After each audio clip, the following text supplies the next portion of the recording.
Kindly click the red button down below and the notification bell beside so that you will be updated with the latest videos. Guys, do not forget to thank God above all. Always wear your sweetest smile. God bless everyone. How to use Taiwan's iPass public transit card. Now, what is an iPass?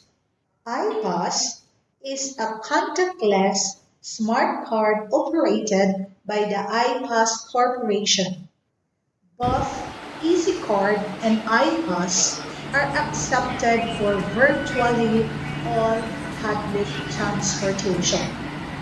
It also serves as an electronic wallet. Traveling around Taiwan is simple